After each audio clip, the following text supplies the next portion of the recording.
Good morning छोटे छोटे बच्चों, हाउ आर यू, है ना। पूरे टाइम मैडम यही क्वेश्चन पूछते रहते हैं। अब क्या करें, जब हम क्लास में आते थे तो रोज होता था ना गुड मॉर्निंग मैडम, अब मैडम को बोलना पड़ता है गुड मॉर्निंग बच्चों, है ना। तो इसके अलावा तो कुछ बोल नहीं सकते। अच्छा, एक बात ध्यान से सुन लो, वो ये कि टाइम टेबल थोड़ा सा चेंज हो गया है। अब हम मंडे ट्यूसडे को ईवीएस पढ़ेंगे और वेडनेसडे थर्सडे को मोरल साइंस पढ़ेंगे और फिर फ्राइडे सैटरडे को वापस से ईवीएस पढ़ेंगे, ताकि आपके पास ईवीएस और मोरल साइंस दोनों की वीडियोस जाती रहें। ठीक है, तो अभी हमारा मोरल साइंस में, मोरल माइंड में सेकंड चैप्टर का थोड़ा सा पार्ट बचा था ना, अब वो वेडनेसडे ही कंप्लीट होगा। और वेडनेसडे को अगर जन्माष्टमी की छुट्टी हो गई तो थर्सडे को कंप्लीट होगा। ठीक है। अच्छा, इसके अलावा अभी हम ईवीएस के 2 चैप्टर्स कर चुके हैं। जिन बच्चों ने कॉपी चेक करने के लिए दी, कुछ बच्चों ने बहुत ही अच्छा काम किया है। अभी नाम मुझे इतना याद नहीं है, लेकिन कुछ बच्चों ने बहुत गंदा काम किया और कुछ बच्चों ने तो काम बिल्कुल करके दिया ही नहीं है। तो जिन बच्चों ने अभी भी कॉपीज़ नहीं दी हैं, अब आप अपने पास ही रख लो कॉपीज़, है ना। अब नहीं चाहिए कॉपीज़। अब आपको एग्ज़ाम में जिन बच्चों की कॉपीज़ चेक नहीं होगी उनके 5 मार्क्स काटूंगी मैं एग्ज़ाम में, ये ध्यान रखना। तो उनके नंबर, पहले ही 5 नंबर तो कम ही आने हैं उनके। कॉपीज़ चेकिंग के 5 मार्क्स कटेंगे, इस बात का ध्यान रखना। जो बच्चे ये सोच रहे हैं कि हमें वीडियो भी नहीं देखनी, हमें कॉपी भी नहीं बनानी, हमें पढ़ाई ही नहीं करनी, तो बैठो आराम से घर में। और मैं उनके पेरेंट्स को भी बोलना चाहती हूँ, सारे स्कूलों में, आप सिटी में जाके देखिए, सारे स्कूल्स में ऑनलाइन क्लासेस आराम से चल रही हैं, बच्चे पढ़ रहे हैं। अगर आप अभी भी सोच के बैठे कि कोरोना के चक्कर में पढ़ाई बंद है, तो कहीं भी बंद नहीं है। और आगे साल में, नेक्स्ट ईयर, सबके बच्चे प्रमोट होने वाले हैं, नेक्स्ट क्लास में चले जाएंगे एग्ज़ाम देके। आप अपने बच्चों को 3rd क्लास में रखिएगा आराम से। ठीक है, तो वो आपके ऊपर डिपेंड है, आपने बुक्स खरीदी हैं नहीं खरीदी हैं, दैट इज़ योर प्रॉब्लम। तो ठीक है, मैं तो उन बच्चों से बात करना चाहती हूँ जो पढ़ रहे हैं और जिनके पेरेंट्स बहुत मेहनत कर रहे हैं। अब मैं आपको बताना चाहती हूँ कि इस रियल में कुछ पेरेंट्स अपने बच्चों के साथ बहुत मेहनत कर रहे हैं इस कोरोना पीरियड में, क्योंकि वो ये समझ रहे हैं कि ये 1 साल की बात नहीं है, ये काफ़ी ज़्यादा सालों की बात है। क्योंकि 1 साल मिस होना बहुत बड़ी बात होती है। जो आपका बच्चा आज सीख सकता है वो नेक्स्ट ईयर नहीं सीख पाएगा, क्योंकि नेक्स्ट ईयर उसके पास और भी चीज़ें होंगी सीखने के लिए, सिलेबस डबल हो जाएगा। Then how you will expect, कि कैसे आप एक्सपेक्ट कर रहे हो कि घर में बैठे हैं आराम से। आई एम रियली अमेजिंग, कि बहुत शॉक्ड हो जाती हूँ मैं ये सुन के कि कुछ पेरेंट्स ने अभी तक किताबें नहीं खरीदी हैं, कुछ पेरेंट्स बच्चों को पढ़ा नहीं रहे हैं। Oh my God, this is ultimate. तो ठीक है, लेकिन जो पेरेंट्स, कुछ मदर्स आई थी अपने बच्चों के साथ, they are really working hard, very hard. वो अपने घर का सारा काम करने के बाद, अपनी पढ़ाई या अपना कुछ भी जॉब करने के बाद भी वो पढ़ा रही हैं बच्चों को। Really I appreciate them. Mother is finally mother. एक माँ तो माँ ही होती है, उसके ऐसा सच में कोई नहीं हो सकता।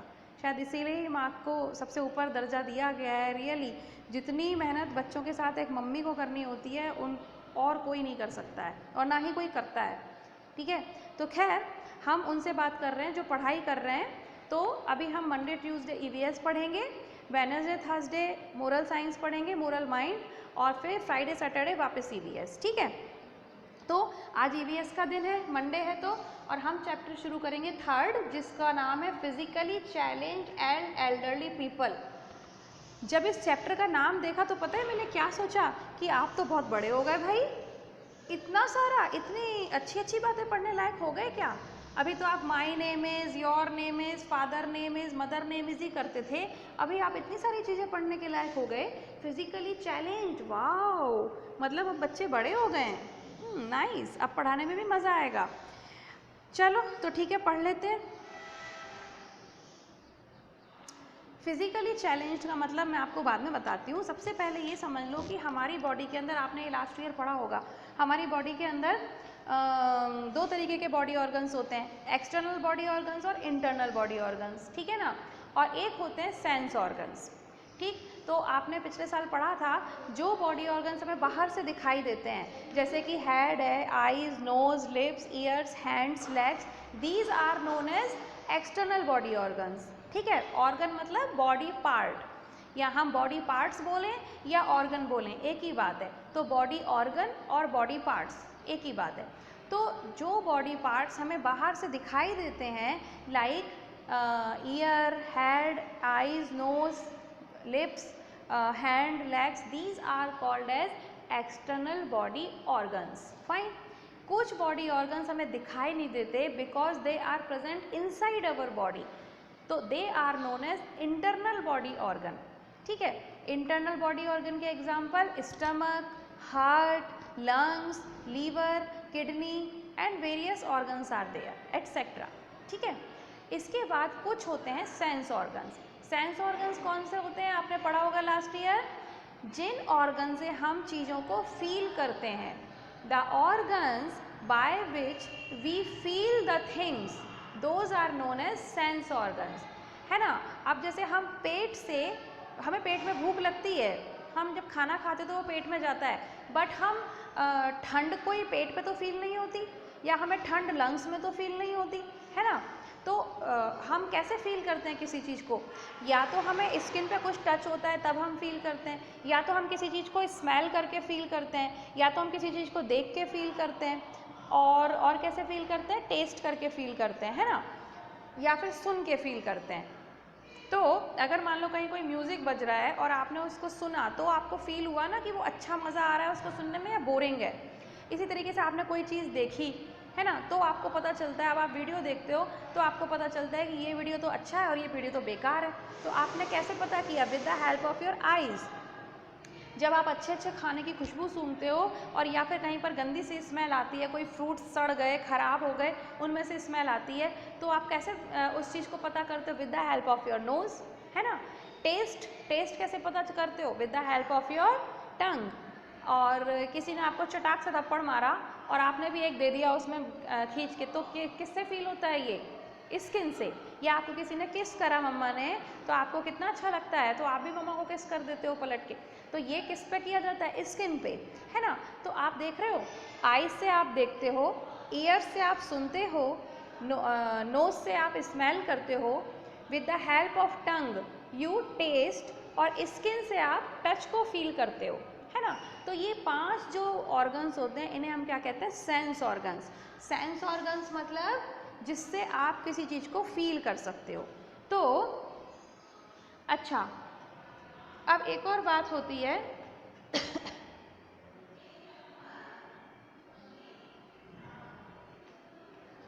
पेज नंबर 17 पे हम थोड़ी सी रीडिंग भी करते चलते हैं।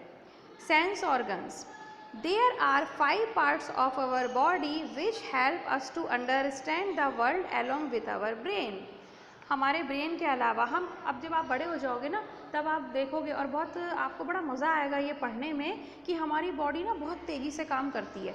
मान लो आप क्लास में बैठे होते हो और पीछे से आपके दोस्त ने आपको एक घूसा मारा, तो आप ऐसे पीछे पलट के उसमें एक थप्पड़ देते हो खींच के। इतना सारा काम पता है 1 सेकंड से भी कम टाइम में हो जाता है। और होता कैसे है, सबसे पहले मान लो आप बैठे हो आराम से, है ना, किसी ने आपको पीछे से एक घूसा दिया, तो आपका जो स्किन है वो सेंस ऑर्गन है, तो उसने फटाफट ब्रेन को वो खबर पहुंचा दी और ब्रेन ने तुरंत उसको ऑर्डर दिया कि तू भी मार दे। तो ये ब्रेन और हमारी बाकी बॉडी पार्ट्स के बीच में एक कनेक्शन चलता है। ब्रेन जो होता है वो सबको कंट्रोल करता है, हाथों को, पैरों को, आँखों को, नाक को, सबको, पूरी बॉडी को कंट्रोल कौन करता है, ब्रेन।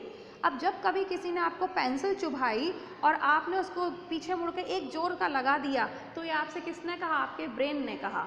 और कितनी तेज़ी से ये काम होता है कि आपको पता भी नहीं चलता।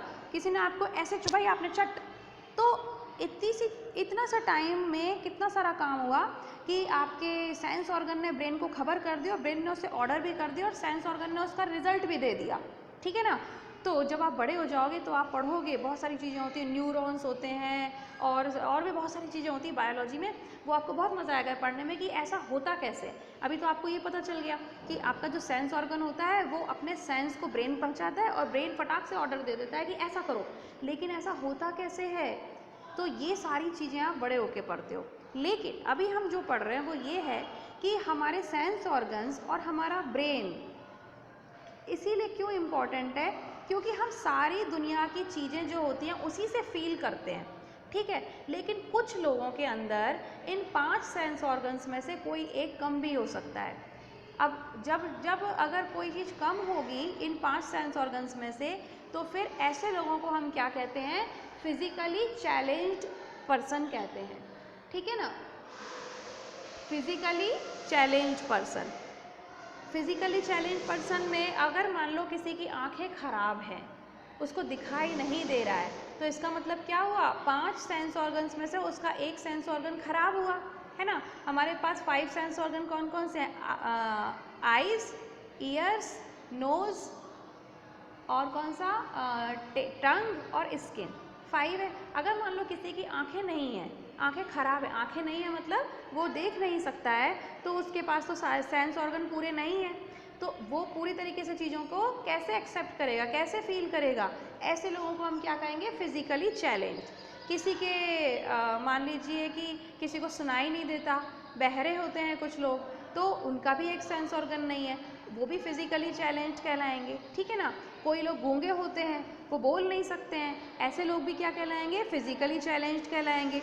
और इसके अलावा कुछ कुछ लोगों के बॉडी ऑर्गन्स और भी नहीं होते हैं, जैसे कि किसी के पैर खराब हो, मान लो चल नहीं पाता, आपने भी बहुत लोगों को देखा होगा, कुछ लोग लंगड़े होते हैं, ठीक से नहीं चल पाते हैं, वो भी फिजिकली चैलेंज कहलाते हैं, है ना। फिजिकली चैलेंज का मतलब होता है जो हमारी बॉडी होती है उसको हम फिजिकल बॉडी कहते हैं। जो आप बड़े हो जाओगे तो आप पढ़ोगे, बहुत सारी तरीके की बॉडी होती है हमारी बॉडी के अंदर। आपको पता है हमारी बॉडी के अंदर 5 बॉडीज़ होती हैं, लेकिन ये सब अभी आपको समझने की ज़रूरत नहीं है, अभी तो आप सिर्फ फिजिकल बॉडी की बात करो। हम बार बार फिजिकल बॉडी इसलिए कह रहे हैं क्योंकि जो हम बॉडी देख सकते हैं ऊपर से, हमारी बॉडी में हेड, चेस्ट, स्टमक, है ना, हमारे लेग्स, हैंड्स, ये सारी फिजिकल बॉडी कहलाती है। अब आप पूछना हो घर वालों से, मम्मी बॉडी के अंदर 5 बॉडी और कौन सी होती हैं कोई बात नहीं, मत पूछना, अभी आपको ज़रूरत नहीं है वो सब जानने की, जब आप बड़े हो जाओगे तब आप जानना वो सब, ठीक है ना। तो अभी आप जिस बॉडी की बात कर रहे हैं वो फिजिकल बॉडी कहलाती है। अब हम ये देख रहे हैं कि हम अपने सारे काम फिजिकल बॉडी से करते हैं, और अगर कोई भी काम ना कर पाएँ तो वो क्या कहलाता है, वो चैलेंज बन जाता है। अगर कोई इंसान लंगड़ा है तो चलना उसके लिए कितना मुश्किल हो जाएगा। अब अपन लोगों के पाँव तो अच्छे हैं, तो अपन तो फटाफट दौड़ के यहाँ चले गए, वहाँ बैठ गए, खेल लिए, कूद लिए, अपने को तो पता ही नहीं चलता कि पैरों की कितनी इम्पोर्टेंस है। लेकिन जिन लोगों के पैर खराब हैं या कट गए हैं या फिर किसी कारण से वो नहीं चल पाते हैं, उनके लिए तो वो एक चैलेंज है ना। तो चैलेंज का मतलब क्या होता है, कोई बहुत मुश्किल काम करना, तो इसीलिए उन लोगों को क्या कहते हैं, फिजिकली चैलेंज्ड, क्योंकि उनकी फिजिकल बॉडी में कुछ प्रॉब्लम है। और कोई इंसान अंधा है तो उसको कितना चैलेंज होता होगा ना उसके लिए, किसी कलर को पहचानना या किसी शेप को समझना। अगर कोई अंधा इंसान है तो वो कैसे समझेगा कि उसके सामने आदमी खड़ा है, कि कोई लेडी खड़ी है या कोई उसका दोस्त खड़ा है, तो वो एक चैलेंज हो गया ना उसके लिए, कितना मुश्किल काम हो गया। इसीलिए हमने क्या बोला, फिजिकली चैलेंज, क्योंकि हमारी जो फिजिकल बॉडी दिखती है उसमें अगर कोई सेंस ऑर्गन नहीं है या कोई बॉडी पार्ट नहीं है तो वो काम करना हमें एक चैलेंज जैसा बन जाता है उसके लिए, ठीक है ना। जो लंगड़ा इंसान होगा वो बेचारा, उसके लिए चलना एक चैलेंज हो जाएगा। जो अंधा होगा वो किसी शेप को नहीं पहचान पाएगा, उसके सामने कौन खड़ा है, उसका कोई दोस्त खड़ा है या उसका कोई दुश्मन खड़ा है, तो उसके लिए वो चैलेंज का काम हो जाएगा। इसीलिए हमने कहा फिजिकली चैलेंज्ड, ठीक है। और हम दूसरा जो पढ़ेंगे वो पढ़ेंगे एल्डरली पीपल। एल्डरली पीपल तो आप सबको पता है, एल्डरली पीपल का मतलब होता है जो घर में बड़े लोग होते हैं, मतलब जो बूढ़े लोग होते हैं, जो थोड़े बड़े एज के होते हैं, उनको हम क्या कहते हैं, एल्डरली पीपल, ठीक है। मैडम कितना बोलती हो, रीडिंग तो कम करती हो, बक बक बक बक ज़्यादा करती हो। मैडम इसीलिए बक बक बक ज़्यादा करती हैं ताकि बच्चों को चीज़ें अच्छे से समझ में आए। समझ में आती है ना। मुझे पता है कि जो मैं बोलती हूँ वो आप बहुत ध्यान से सुनते हो और उसको समझ लेते हो फटाक से, क्योंकि जब मैंने कॉपीज चेक करी तो मुझे चीज़ समझ आ गई कि बच्चे बहुत ध्यान से वीडियो देख रहे हैं। Very good.